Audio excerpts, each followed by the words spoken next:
बिहार में आरजेडी और जेडीयू की सरकार है, जो एक लाठी डंडे से मारकर पुलिस ने एक जो जिनके जान ले ली है, उसके ऊपर आप एक भी बात, अब एक भी शब्द नहीं बोले। और मैं ये कहना चाह रहा था कि जब बीजेपी की अगर वहाँ सरकार होती तो तेजस्वी यादव डाक बंगला चौराहे पर छाती पीट रहे होते कि बीजेपी की सरकार ने जान ले लिया एक इंसान की, लेकिन आपने उस पर एक भी शब्द नहीं बोला। राजा का बेटा राजा नहीं बनेगा। ये पब्लिक कह रही है भैया, राजा का बेटा राजा नहीं बनेगा। 2024 में पूरी जनता कह रही है, मैं कह रही हूँ, मोदी जी का चेहरा प्रत्यक्ष है। आपसे घंटे से पूछ रहे हैं कि अपोजिशन में कौन सा चेहरा होगा। ये 23 हो, 25 हो, 50 हो, दगे कारतूस है।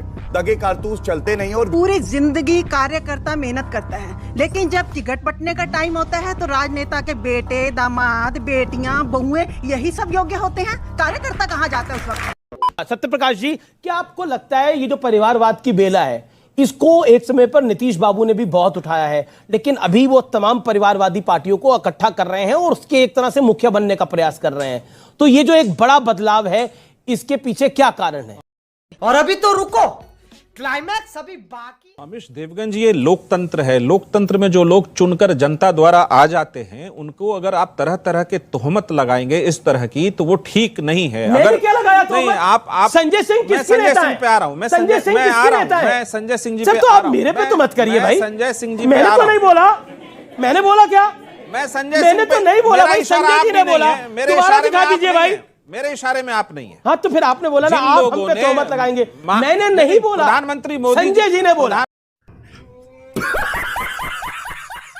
प्रधानमंत्री मोदी जी ने भी ये बात कई बार कही है, और सच्चाई ये है कि भारतीय जनता पार्टी के चारों तरफ जो पार्टियां थी और हैं, वो भी सब परिवारवादी हैं। और भारतीय जनता पार्टी के अंदर इतना परिवारवाद भरा पड़ा है कि अगर उसकी फेहरिस्त बनाई जाए तो इन परिवार से बहुत लंबी हो जाएगी।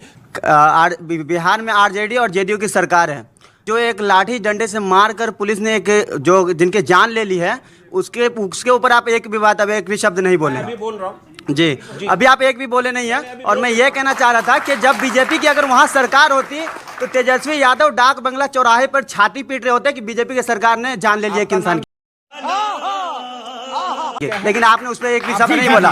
और अभी मैं यही बोल रहा था कि कोई कितना भी काबिल है राजतंत्र में, लोकतंत्र में। मेरा नाम मुर्तजा है। मुर्तजा जी, आपको जानकारी नहीं है, भरत जी नाम के व्यक्ति जो जहानाबाद के हैं, वो उस व्यक्ति जो मृत पाए गए उनके साथ थे, और बीजेपी ने जो भगदड़ मचाई, भी कार्यक्रम शुरू नहीं हुआ था। और ये वीडियो सुन लीजिए पूरी बात, और ये वीडियो जनता दल यूनाइटेड के राष्ट्रीय अध्यक्ष माननीय श्री ललन जी ने ट्वीट करके पूछा है भाजपा से कि इतनी बड़ी झूठी पार्टी, इतना बड़ा झूठ कि लाश पर राजनीति कर रहे हैं। वो व्यक्ति कार्यक्रम शुरू होने के पहले, आंदोलन शुरू होने के पहले जब भीड़ जा रही थी, वहां पे गिर के मृत पाए गए, और उनके परिवार के प्रति पूरी सहानुभूति और बहुत दर्द है हमें। भाजपा को माफी मांगनी चाहिए, उस व्यक्ति को मार दिया। इन्हें क्यों माफी सरकार को मांगना चाहिए सर, बिहार सरकार को माफी मांगना चाहिए, और बिहार पुलिस को माफी मांगना चाहिए। बिल्कुल, मैं ये बोला था कि राजा का बेटा राजा नहीं बनेगा। क्या बोला आपने? एक सेकंड सुने, क्या बोला आपने? राजा का बेटा राजा नहीं बनेगा। ये पब्लिक कह रही है भैया, राजा का बेटा राजा नहीं बनेगा। आज मैडम, ये एक युवा जी के मैडम, ठीक है, बुजुर्ग महिलाएं। मेरा सवाल चारों पार्टियों से है।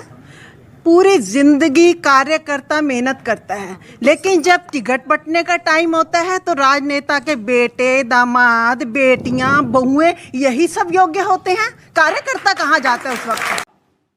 मैं नहीं बताऊंगा कार्यकर्ता कहाँ जाता है। ओके, ये बहुत अच्छा पॉइंट है। आपने मुर्तजा का बयान सुना अभी। मुर्तजा तो आम जनता की तरफ से एक आम युवा का प्रतिनिधित्व कर रहे हैं। आप देखिए किस तरीके से डांट करके उसको चुप करवाया गया। आप ये मत कहिए, उनको जानकारी नहीं, मैंने जानकारी दी, बीच में हल्ला हो रहा था, मुझे आवाज तेज करनी पड़ी। दूसरी बार बोल रही है, आप अपनी बात रखिए। 40 सेकंड तो दीजिए जी। जिस प्रदर्शन के लिए पुलिस को पहले, प्रशासन को पहले इन्फॉर्म किया जाता है, प्रशासन से परमिशन ली जाती है, ये लोग अगर कहते हैं कि भारतीय जनता पार्टी ड्रामा कर रही है, तो उस ड्रामा का सूत्रधार तो आप स्वयं है ना। जब आपको पूरी इंफॉर्मेशन थी तो आपने फोर्स क्यों नहीं लगाई थी? क्या तेजस्वी यादव की पुलिस इतनी नकारी है? क्या तेजस्वी यादव का प्रशासन इतना नकारा है? हो भी सकता है क्योंकि उनके पास एडमिनिस्ट्रेटिव एक्सपीरियंस नहीं है, पढ़े लिखे भी कम है। मैं इसलिए बोल रही हूं, मुझे पढ़े लिखे होने से फर्क नहीं पड़ता। इन्हीं के नेताओं ने कहा है कि अनपढ़ नेता को कैसे प्रधानमंत्री बना दिया, ये तो नौवीं फेल है। नौमी फेल के हाथ में आप प्रशासन देंगे तो यही होगा। ऑफ द रिकॉर्ड आपको आपने बता धो डाला है ये बात बोलकर। राजा का बेटा राजा, जो बात वहां से आई मुर्तजा ने बोली। जो मुर्तजा ने बात कही वो एक आम युवा की आवाज है। देश का पल्स यही है कि राजा का बेटा राजा नहीं बनेगा अगर वो काबिल नहीं होगा। जी एक सवाल लगातार ये पूछते जा रहे सवाल। ओके, सवाल किससे आपका? मेरा सवाल है गौरव भाटिया जी से। जी और बहुत मतलब गंभीर सवाल। हाँ बोलिए। आप लोगों को जो विपक्ष की जो गठबंधन है और जो बीजेपी का महागठबंधन है, आपको क्यों परेशानी हो रही है विपक्ष के गठबंधन से? गठबंधन तो आपका भी है सर, बीजेपी का भी तो महागठबंधन है। अच्छा सवाल, जोरदार तालियां इस सवाल के लिए। गठबंधन तो आपका भी है, उनके गठबंधन को ठगबंधन क्यों कहते हैं? और आपका गठबंधन जिसमें भी कई और परिवारवादी हैं, एक और परिवारवादी बादल फैमिली को भी आप लेके आना चाहते हैं, तो आपका गठबंधन पाक साहब, ये अबे दुबे बेचारे का गठबंधन खराब है, ऐसा क्यों? मैं बता रहा हूं जी।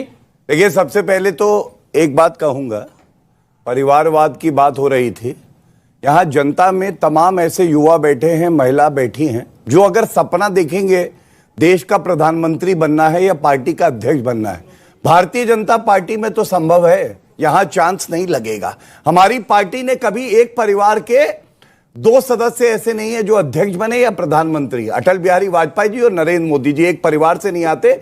अध्यक्ष जब से पार्टी बनी है तब से एक परिवार का कोई नहीं है। आपने कहा मुझे क्या समस्या है भाजपा को दूसरे के ठगबंधन से, हम उसे ठगबंधन कहते हैं। मैं आपको क्यों कहते हैं ये सवाल मैं बिल्कुल अभी बताऊंगा इसी सेगमेंट में। भाई साहब, मैं एक बात बता दूं, ये 23 हो, 25 हो, 50 हो, दगे कारतूस है। दगे कारतूस चलते नहीं है। और विरोधाभास देखिए, मैं लेके आया हूं 3 अगस्त 2017 का ये ट्वीट है। लालू प्रसाद यादव इनके साथी हैं। उन्होंने कहा नीतीश सांप है, जैसे सांप केचुल छोड़ता है वैसे ही नीतीश भी केचुल छोड़ते हैं हर 2 साल में।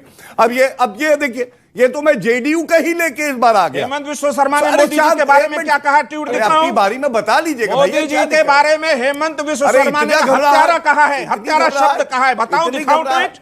और हेमंत विश्व शर्मा अपनी टर्न पे बोलिए ना सर, आप अपनी टर्न पे बोलिए ना सर। घबराहट क्यों? आप अपनी टर्न पे बोलिए, वो अपनी टर्न पे बोलिए। टाइम कम देते हैं। इन्होंने ये चीटिंग कर ली, साइड में देखा ये ट्वीट तो जेडीयू का लेके आए हैं, तो घबरा गए। ये जेडीयू के ऑफिशियल हैंडल से ट्वीट है। इन्होंने कहा कि फेक पेपर बहुत लेके चलते हैं आजकल। फेक पेपर चेक कर लीजिएगा। फेक एक ही आदमी है जिसका नाम है नरेंद्र मोदी, लाठी वाले। 2024 में पूरी जनता कह रही है, मैं कह रही हूँ, मोदी जी का चेहरा प्रत्यक्ष है। आपसे घंटे से पूछ रहे हैं कि अपोजिशन में कौन सा चेहरा होगा। कृपया जवाब